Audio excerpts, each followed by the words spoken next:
Web Programming Project, Info 2602. Group members: me, Ajay Unaren, Dinesh Chakri, Hemati Sahadeo, Riyad Khan, and Chanel Ramkumar. The identification of the problem and why an ICT solution is necessary. The issue is having an application which provides an abundance of information to the user. Now, not every piece of this information is necessary or relevant. Therefore, an ICT solution is necessary as it provides the user with easy access to the relevant aspects of the information. The user can make their request and receive the information pertinent to the request. There is no unnecessary or irrelevant information.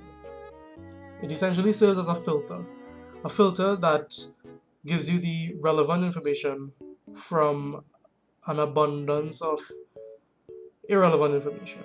For instance, you may have many fields from a certain API, but from those fields you only want certain fields.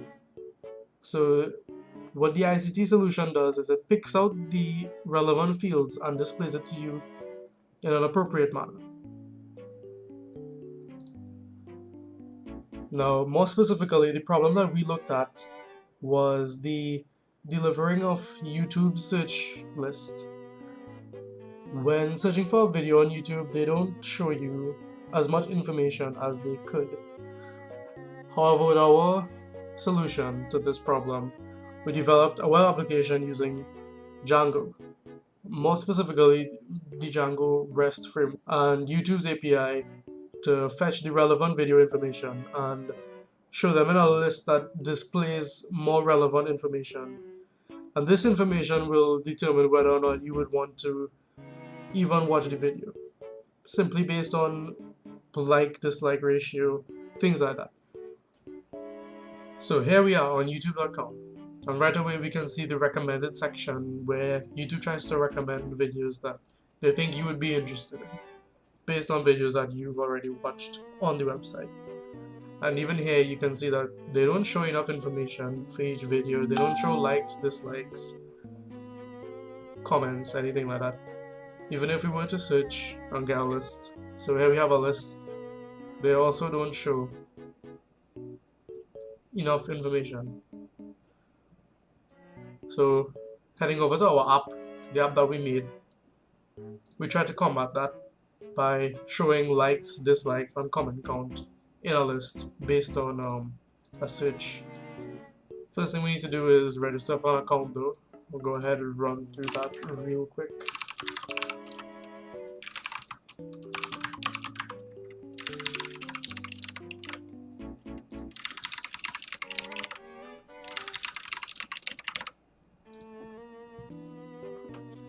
And that registers your account and logs you in. Next we can search for something. I'll search for A7X.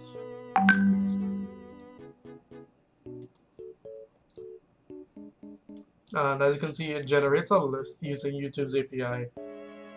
And we have title, which is clickable and will redirect you to the actual YouTube video on YouTube's website, along with a comment count, view count, likes and dislikes.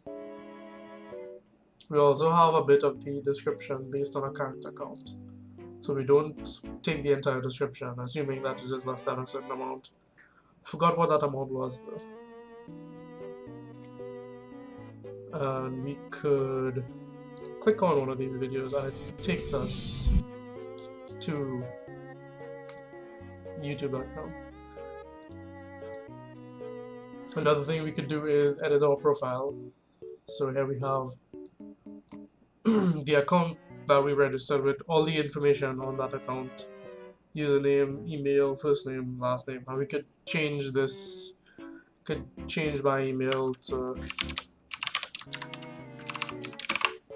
something else and apply on it. This is the change here.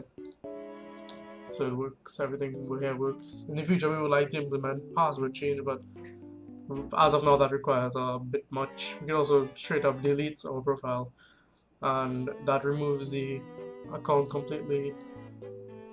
See, I tried to log in and it doesn't work because the account no longer exists. And that is about it for the app, what we have developed so far. Hope you enjoyed.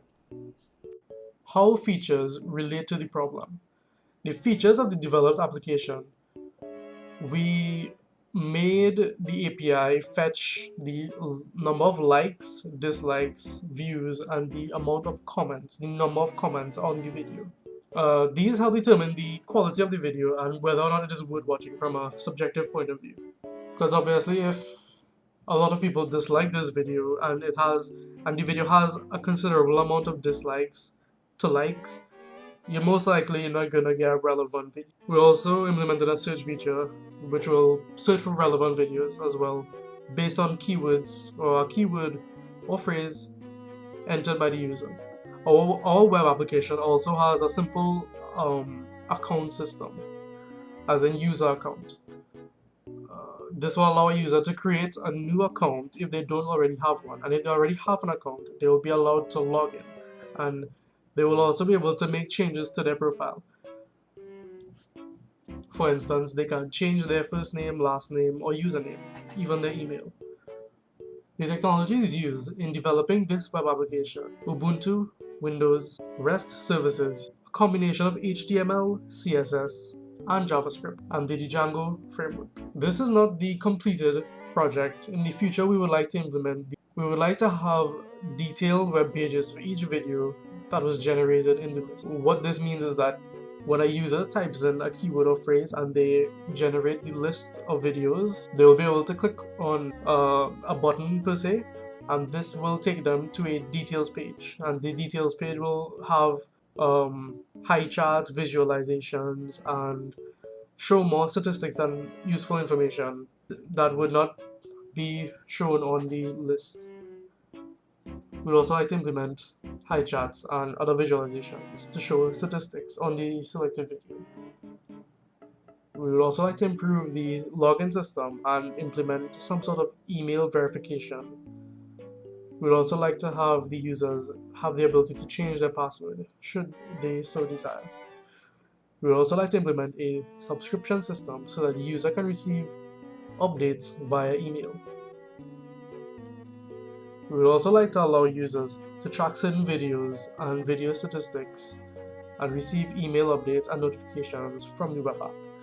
This could be anything from spike in likes or dislikes to getting a comment on a video, and our app should be able to notify our users. And that's all.